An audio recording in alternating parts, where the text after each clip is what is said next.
In many ways, the human endeavor of science is the ultimate pursuit of truth. By asking the natural world and universe questions about itself, we seek to gain an understanding of what the universe is like, what the rules that govern it are, and how things came to be the way they are today. Science is the full suite of knowledge that we gain from observing, measuring, and performing experiments that test the universe, but it's also the process through which we perform those investigations. It might be easy to see how we gain knowledge from that endeavor, but how do scientists arrive at the idea of a scientific truth?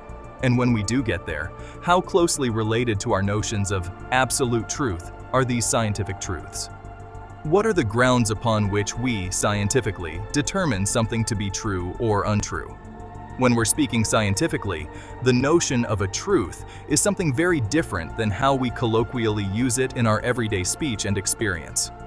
Here's how to understand the scientific uses of the word truth, including what it does and doesn't mean for our reality.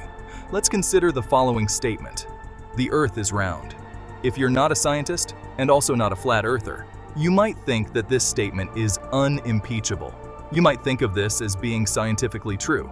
In fact, stating that the Earth is round is a valid scientific conclusion and a scientific fact, at least if you contrast a round Earth with a flat Earth. But there's always an additional nuance and caveat at play. If you were to measure the diameter of the Earth across our equator, you'd get a value, 7,926 miles, 12,756 kilometers. If you measured the diameter from the North Pole to the South Pole, you'd get a slightly different value, 7,900 miles, 12,712 kilometers. The Earth is not a perfect sphere, but rather a near-spherical shape that bulges at the equator and is compressed at the poles. To a scientist, this illustrates extremely well the caveats associated with a term like scientific truth. Sure, it's more true that the Earth is a sphere than that the Earth is a disk or a circle. But it isn't an absolute truth that the Earth is a sphere, because it's more correct to call it an oblate spheroid than a sphere. And even if you do, calling it an oblate spheroid isn't the absolute truth either. There are surface features on Earth that demonstrate significant departures from a smooth shape like either a sphere or an oblate spheroid. There are mountain ranges, rivers, valleys, plateaus, deep oceans, trenches, ridges, volcanoes, and more. There are locations where the land extends more than 29,000 feet, nearly 9,000 meters above sea level, and places where you won't touch the Earth's surface until you're 36,000 feet, 11,000 meters, beneath the ocean's surface. This example highlights a few important ways of thinking scientifically that differ from how we think colloquially. There are no absolute truths in science. There are only approximate truths. Whether a statement, theory, or framework is true or not depends on quantitative factors and how closely you examine or measure the results. Every scientific theory has a finite range of validity. Inside that range, the theory is indistinguishable from true. Outside of that range, the theory is no longer true. This represents an enormous difference from how we commonly think about fact versus fiction, truth versus falsehood, or even right versus wrong. For example, if you drop a ball on Earth, you can ask the quantitative scientific question of how it will behave. Like everything on Earth's surface, it will accelerate downwards at 9.8 meters per second square. And this is a great answer because it's approximately true. In science, though, you can start looking more deeply and seeing where this approximation is no longer true. If you perform this experiment at sea level, at a variety of latitudes, you'll find that this answer actually varies. From 9.79 at the equator to 9.83 at the poles. If you go to higher altitudes, you'll find that the acceleration starts to slowly decrease. And if you leave the Earth's gravitational pull, you'll find that this rule isn't universal at all, but is rather superseded by a more general rule, the law of universal gravitation. As far as scientific laws go, this one is even more generally true. Newton's law of universal gravitation can explain all the successes of modeling Earth's acceleration as a constant, but it can also do much more. It can describe the orbital motion of the moons, planets, asteroids, and comets of the solar system, as well as how much you'd weigh on any of the planets. It describes how the stars move around inside galaxies, and even allowed us to predict how to send a rocket to land humans on the moon with extraordinarily accurate trajectories. But even Newton's law has its limits. When you move close to the speed of light, or get very close to an extremely large mass, or want to know what's occurring on cosmic scales, such as in the case of the expanding universe, Newton won't help you. For that, you have to supersede Newton and move on to Einstein's general relativity.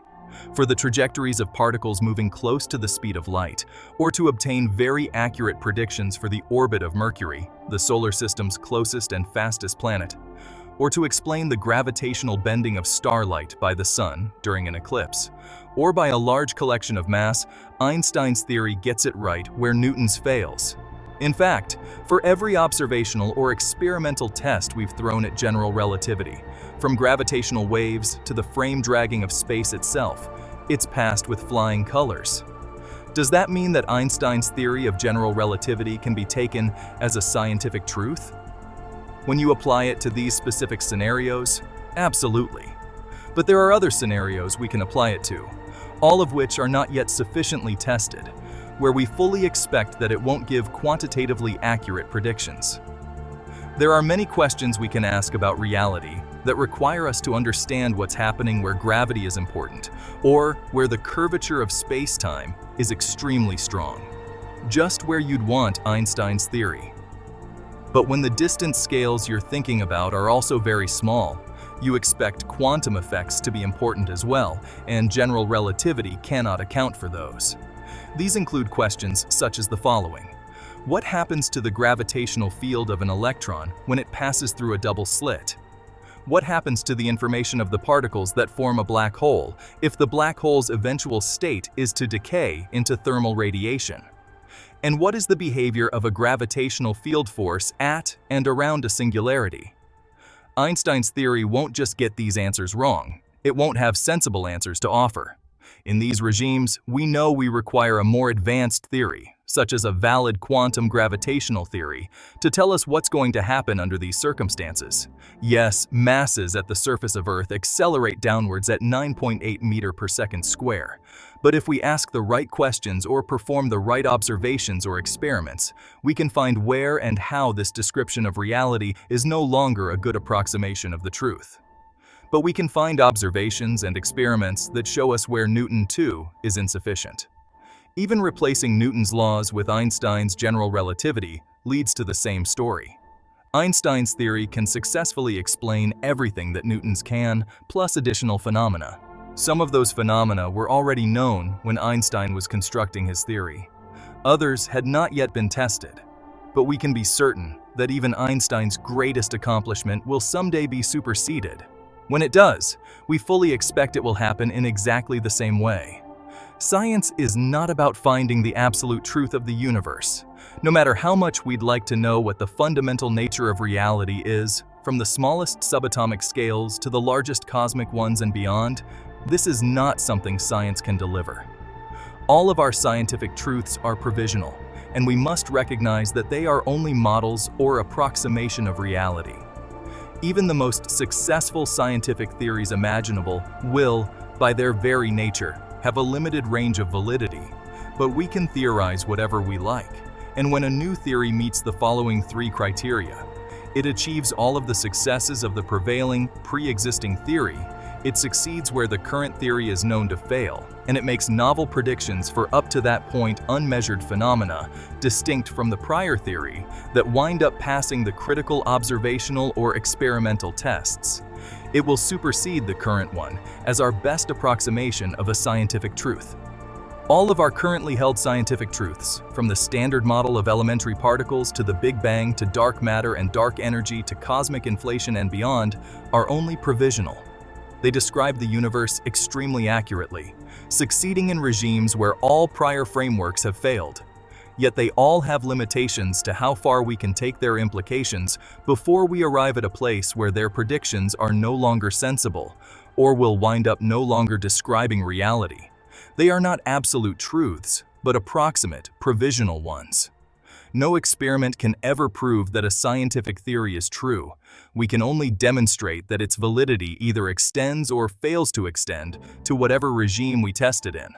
The failure of a theory is actually the ultimate scientific success, an opportunity to find an even better scientific truth to approximate reality. Whenever we discover that our current understanding is insufficient to explain all that's out there, yes, it's being wrong in the best way imaginable. Thank you so much for coming this far with us. Remember to join us in the next video. Until then, good night, and remember to dream big.